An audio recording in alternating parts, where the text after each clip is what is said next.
Olá, tudo bem? Boa tarde. Como é que você está? Nós estamos retomando aí, após algumas indagações daqueles nossos diletos ouvintes, os nossos vídeos. E eu me lembro que nós paramos na sequência de Efésios capítulo 2, restando para concluí-la os versos 8, 9 e 10, nos quais literalmente temos: pela graça sois salvos, por meio da fé. E isto não vem de vós, é dom de Deus, não de obras, para que ninguém se glorie, pois somos feituras dele, criados em Cristo Jesus para as boas obras, as quais Deus de antemão preparou para que andássemos nelas. Pois bem, vamos então olhar para esse trecho e vamos ver aí uma lição sobre realidades salvíficas trazidas por Deus à nossa vida. Vejam que o verso 8 faz uma declaração, que é uma declaração já anterior. Ele diz que pela graça sois salvos. E veja que declaração anterior vai nos dizer que mais Deus, sendo rico em misericórdia por causa do grande amor com que nos amou, estando nós mortos em nossos delitos, nos deu vida juntamente com Cristo, pela graça sois salvos. Então veja que a expressão que o Evangelho nos traz é de um Deus que nos salva apesar do nosso demérito. E Ele nos escolheu por sua graça. E se você tiver que fazer conceituação de graça, talvez uma das mais simples, mas mais claras que temos, é que graça é um favor que se defere a alguém, embora essa pessoa não tenha pago absolutamente nada, não tenha feito nada, não tenha uma contrapartida por parte dessas pessoas. De maneira que então nós temos que entender essa relação de Deus com os homens, dizendo que é por esta graça que eles são salvos. Vejam que o verso 9 vai dizer: não de obras, para que ninguém se glorie. Então, o que esse versículo 8 vem nos afirmar a priori é que nós somos desafiados em nosso orgulho pessoal, que eu sou orgulhoso, você é orgulhoso, a humanidade, por conta do pecado de Adão, tornou-se orgulhosa e nós estamos sempre querendo fazer algo para que tenhamos a sensação de mérito da nossa parte. Por isso que o Evangelho nos desafia, demonstrando em primeiro lugar a nossa completa pobreza espiritual, a nossa completa inadequabilidade para as coisas dos céus, para as coisas do alto. Vejam que quando Jesus fala no Sermão do Monte, o capítulo 5 do Evangelho de Mateus, verso 3, ele diz que bem-aventurados os pobres de espírito, porque deles é o reino dos céus. O que está nos ensinando, portanto, é que o Evangelho, a bênção de Deus, as glórias que Deus conquistou, ela nos vem não por outra forma senão pela bondade de Deus. Nós somos desafiados a uma verdadeira renúncia de qualquer pretenso mérito e estender a mão tal qual mendigos para receber o favor que não se merece, mas que nos é ofertado no Evangelho de Deus. Deus, o Filho, morreu não porque merecíamos. Ele viveu uma vida íntegra em nosso lugar, não porque nós tivéssemos qualquer direito. E é isso que essa expressão traz em si, dizendo: pela graça sois salvos. Mas essa expressão do verso 8 não para por aí, mas ela diz: pela graça sois salvos por meio da fé. E é interessante observar que a fé tem um caráter instrumental.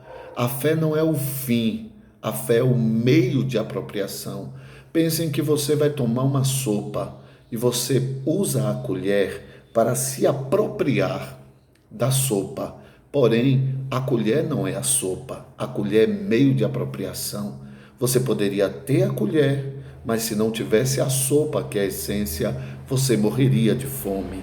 De maneira que então nós somos, por essa expressão também, conscientizados de que a fé, se nossa fosse, ela ainda não seria a nossa salvação, ela seria apenas um meio apropriatório da salvação que Jesus Cristo nos conquistou na cruz do Calvário.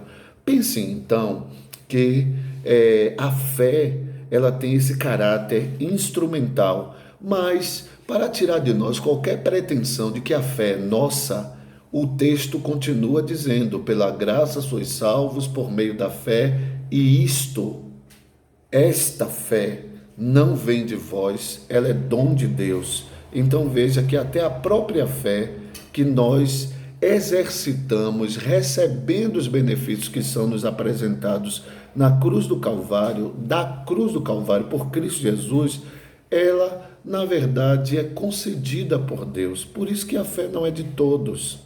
Muitas pessoas têm consciência do Evangelho, sabem que o Evangelho é salvífico, sabem que existe um Deus perdoador, sabem que a palavra do Senhor é fiel e verdadeira, morreriam afirmando esta convicção, mas não exerce essa fé em Cristo, não tem a vida transformada, não é tornado uma nova criatura de dentro para fora, ao ponto de não mais conseguir conviver com a velha vida e ver-se lançado à necessidade, à busca por uma vida nova em Cristo Jesus. Veja que muitas pessoas têm o conhecimento, mas elas não vivem essa experiência. Por quê? Porque elas não foram dotadas com a fé salvadora.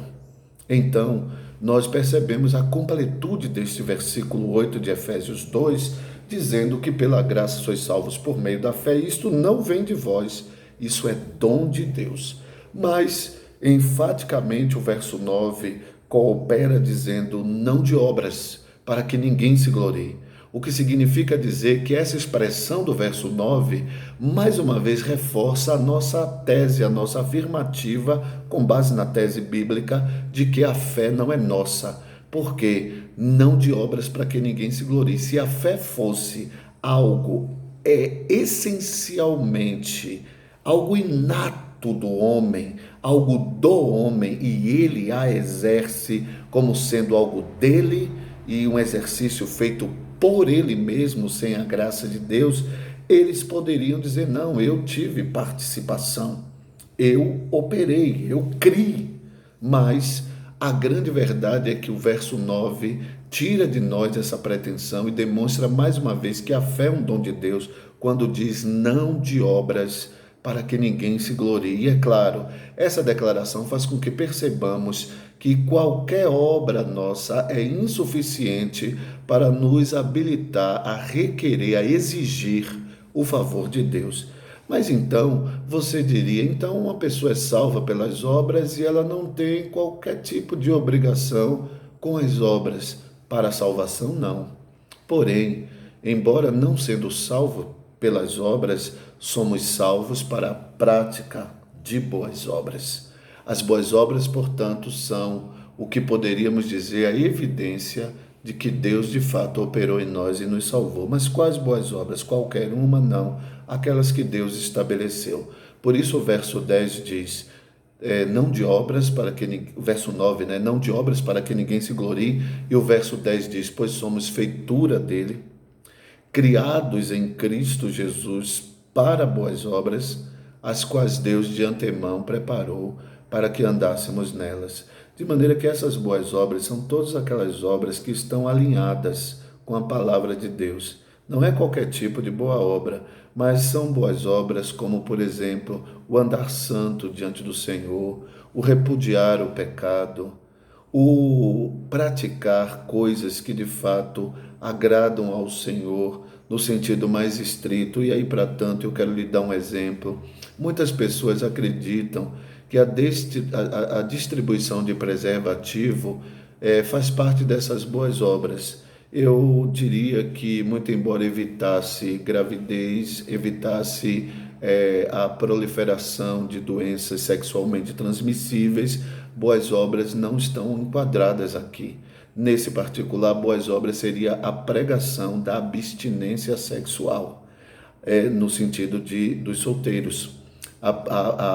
As boas obras aqui seria você pregar que as pessoas se guardem para o casamento, que as pessoas esperem em Deus e que elas então tenham um parceiro, a mulher tenha o parceiro, o homem tenha a parceira, e então, casados, eles estejam fazendo uso dessa bênção que é o sexo, mas dentro dessa relação monogâmica, fiel, exclusiva, onde um é exclusividade do outro. De maneira que então, eu gostaria de que você entendesse isso. Uma pessoa que é salva pratica boas obras, mas quais boas obras? Aquelas que Deus estabeleceu na sua palavra. Não é qualquer boa obra valorada pela sociedade. O que na verdade está se falando é daquelas boas obras que têm a convalidação das Escrituras Sagradas. Mas mais ainda, esse texto nos faz perceber a esperança para o homem. Você que está me ouvindo, talvez olhando para a sua vida, olhando para tudo que você já fez, olhando para a sua realidade enquanto pessoa pecadora, com diversos erros, diga, não tem mais jeito para mim. Ou quem sabe alguém que já praticou pecados crassos, graves, terríveis, e que tem até vergonha de mencioná-los. Vejam que essa expressão traz esperança à sua vida, porque mostra que você não pode fazer nada para se salvar, nem nada do que você fez pode impedir-lhe de obter a graciosa salvação de Deus, porque Deus salva por graça. Deus salva pelo seu agir poderoso, e Deus pode perdoar os mais crassos pecados e tornar você uma nova criatura em Cristo Jesus, dotando-o de fé para que seja um portador, alguém que se apropria de tudo o que nos é oferecido graciosamente no Evangelho. O Senhor te abençoe e que a sua esperança de salvação não esteja em você mesmo, mas esteja somente na fé em nosso Senhor Jesus Cristo. Que Ele te abençoe em nome de Jesus. Amém.